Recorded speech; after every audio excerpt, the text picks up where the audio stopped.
La voz de los protagonistas. Contacto telefónico. Y una vez más tenemos la suerte de poder conversar con David Pérez, sacerdote, y muy empapado del tema Colombia y de todo lo que se está viviendo en este momento. Ya hemos estado platicando con David en los diferentes momentos que ha significado pues estas firmas del Acuerdo para la Paz.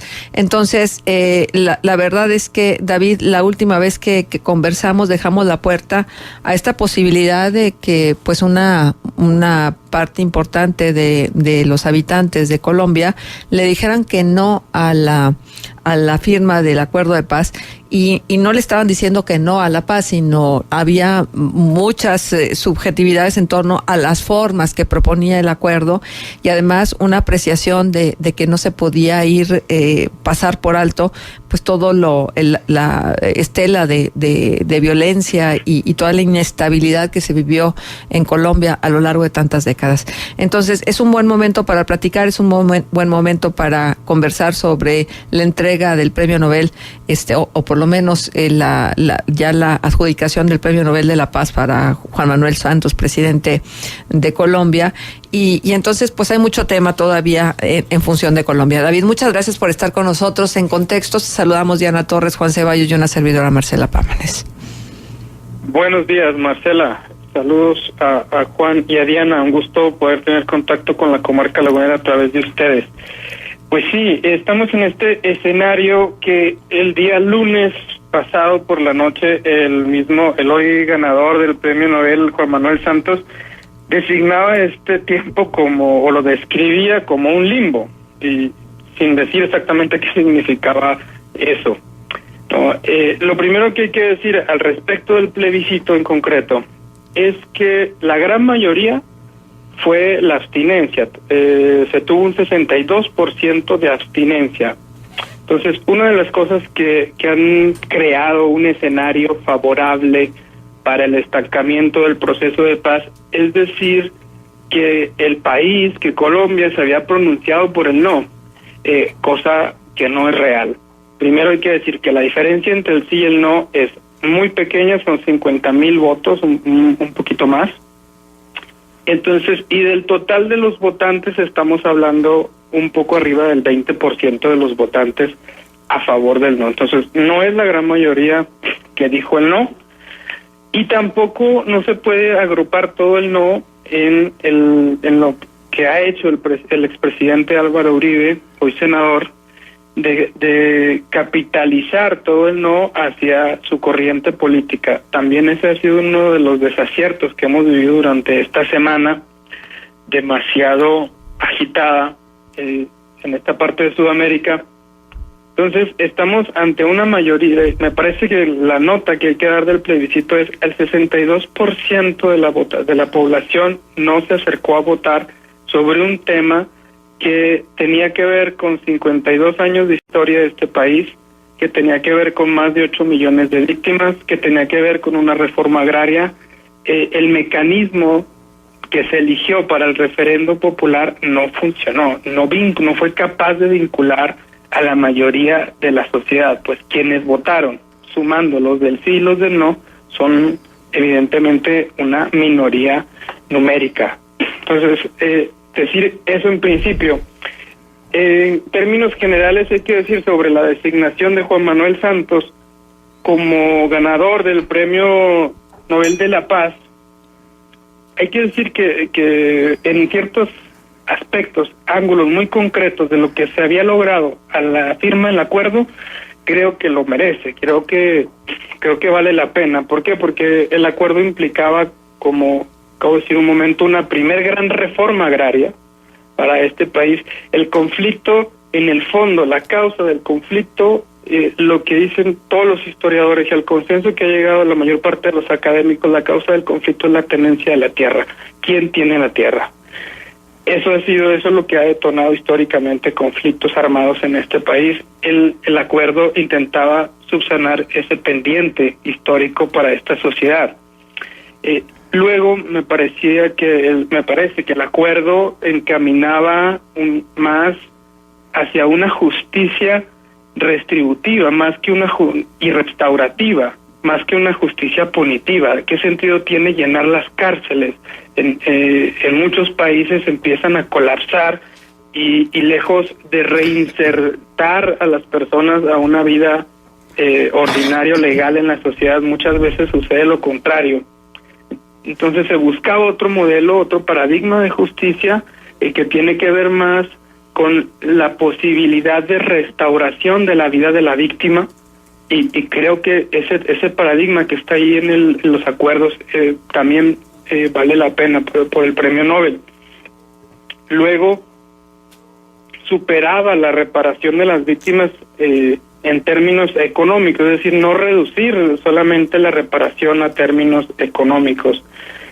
Y en general pues planteaba cosas muy interesantes de participación política para las comunidades, para las regiones más locales que pudieran tomar decisiones, por ejemplo, sobre el uso de las tierras comunes, poder tomar decisiones sobre las formas de gobierno. Toda esa parte está incluida en el segmento de participación política. Entonces, al punto donde se llegó en el acuerdo, me parece que justifica la entrega a la sociedad en general que va a recibir de manera personal Juan Manuel Santos. Fue muy interesante que en el discurso de quien designa Juan Manuel Santos como ganador del premio, menciona la cifra de los votantes. Son 13 millones y fracción de los votantes en general.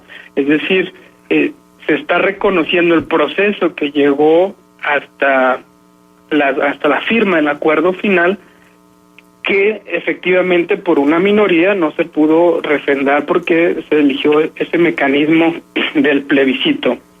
Entonces, hasta antes del 2 de octubre me parece que lo que está en los acuerdos justifica la entrega o la designación del premio. Luego lo que pasó después del 2 de octubre me parece que fue demasiado lamentable por parte del titular del Ejecutivo, por parte de Juan Manuel Santos, porque faltó demasiado liderazgo por parte de él, hizo un pésimo manejo de la situación. Sus declaraciones de ese mismo domingo fueron muy ambiguas, muy cortas. Fue muy evidente que no tenían un plan B. No sé, me parece increíble que a ese nivel no se programaran para todos los escenarios, para reaccionar a todos los escenarios. Fue evidente que no estaban preparados para que ganaran no. Luego este anuncio del limbo del día lunes, el día martes por la tarde noche, anuncia que el cese al fuego bilateral va a caducar el 31 de octubre. Posterior a esa declaración de Santos, las FARC difundieron una orden a sus partes armadas que se trasladaran hacia zonas seguras, en lo que se podía leer como un ejercicio francamente militar, que estaba ordenando el curso de las cosas hacia el regreso de la guerra, y creo que ahí faltó demasiado manejo de las situaciones, de saber reaccionar y de blindar el proceso de manera tal que no se regresara a la guerra.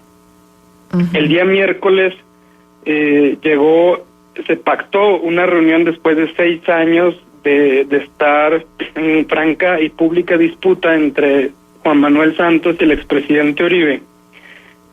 El día miércoles sucedió la reunión, el encuentro entre los dos, y prácticamente ahí el contenido de la reunión fue la forma. Es decir, Uribe llegó a la casa del presidente para ser embestido como el abanderado del no, el triunfador del no. Uribe hizo un triunfo de ficción y se presenta como el gran vencedor del domingo, como quien había derrotado al expresidente.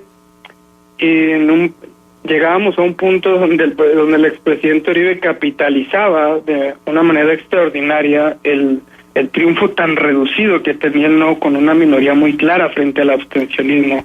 El escenario político se manejaba de una manera sumamente compleja. Pero el mismo miércoles empieza a haber una reacción por parte de la ciudadanía con la tercera marcha del silencio que se lleva a cabo en los últimos 70 años de este país, con una participación histórica de parte de la sociedad que llenó la Plaza Bolívar con un promedio de 100,000 participantes que estuvieron arribando a la plaza durante 3 horas. Entonces, eso fue ya un primer golpe mediático que empezaba a revitalizar un poco al presidente. Luego, el día jueves, por la mañana, conocimos una entrevista que le hicieron al gerente de la campaña del no, donde devela algunos delitos que cometieron en la campaña del no para posicionar el no en las opciones de las personas. Fue muy curioso que él solo da una entrevista a un medio de comunicación y en la entrevista empieza a dar información de cómo fue financiada de manera ilegal, cuáles fueron cómo optaron por mentir en algunas cosas en la campaña del no, y ese mismo día por la tarde ya había procesos judiciales en contra de algunos de los líderes del no, incluido este gerente, incluido el expresidente Uribe. Y el viernes por la mañana, a las 4 de la mañana, llega el anuncio de la designación del premio que prácticamente revive al presidente Santos.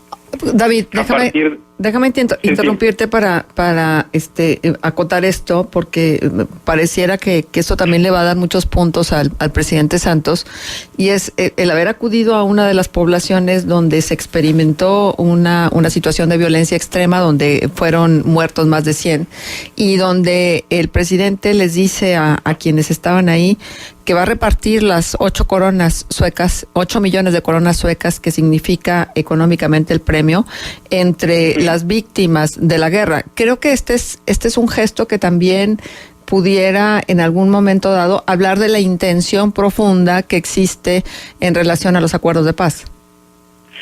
Sí, efectivamente, eso sucede el viernes, ya un poco avanzado el día, donde asiste a esta reunión el presidente Santos y vuelve a colocar el tema de las víctimas al centro. Me parece que eso era uno de los aspectos fundamentales en los acuerdos y que fue de lo más decepcionante que por intereses partidarios, de política partidista, encaminar o perfilar a ciertos personajes hacia las próximas elecciones del 2018, las elecciones presidenciales. El plebiscito del domingo 2 de octubre atendió más hacia eso, hacia sacar un capital político de lo que se había logrado en los acuerdos, dejando de lado la centralidad de las víctimas. Creo que ahora, en el escenario en el que estamos, con el espaldarazo que recibe Santos por parte de la comunidad internacional al ser designado para este premio, con este tipo de gestos de Santos encontrándose con las víctimas y con la agenda que se ha preparado para esta semana por parte de la ciudadanía y por parte del gobierno, los acuerdos de alguna manera empiezan a revivir. Digamos que Santos ahora tiene un nuevo plazo de aquí al 10 de diciembre, que es la entrega formal del premio.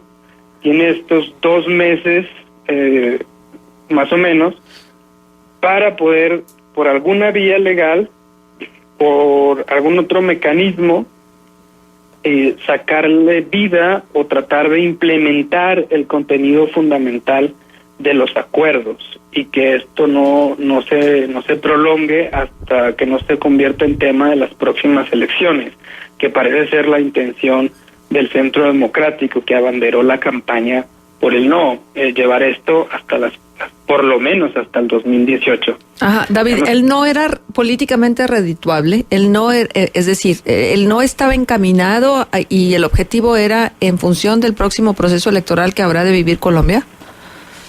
Sí, por un lado por eso.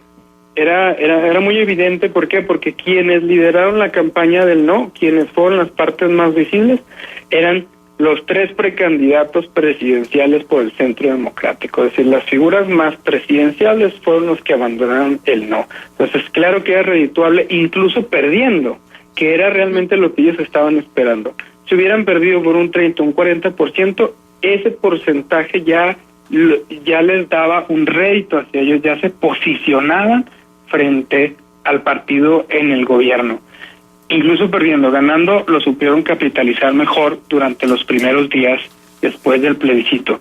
Luego, además de estos intereses políticos, la primera declaración del grupo del no sobre los ajustes que querían hacer a los acuerdos era precisamente sobre cuestiones de tierra, y el otro elemento que durante toda la campaña del no estuvieron posicionando como tema de discusión, que era la impunidad. Lo primero que declara la campaña del no el día lunes después del plebiscito es: piden un alivio judicial para policías y militares, es decir, que se reduzcan penas, en el sentido de lo que ellos justamente decían oponerse, que era la impunidad. Entonces, claro, era demasiado evidente la campaña, todo el proceso del plebiscito, más que ser un plebiscito donde la ciudadanía se posicionaría frente a un acuerdo. Realmente esto fue una campaña política. Yo me atrevería a decir, el año pasado hubo acá elecciones para alcalde de Bogotá. Había más ambiente electoral ahora en el plebiscito que el año pasado para las elecciones de alcalde. Uh-huh. Claramente hay un interés electoral. Claro. David, se nos acaba el tiempo. Te agradecemos muchísimo que nos hayas acompañado desde Colombia en esta conversación y, por supuesto, dándole seguimiento en función de lo paradigmático que pudiera ser también para México todo lo que ha venido ocurriendo en Colombia. Muchísimas gracias. Gracias a ustedes. Un abrazo y bonita semana. Gracias igualmente para ti.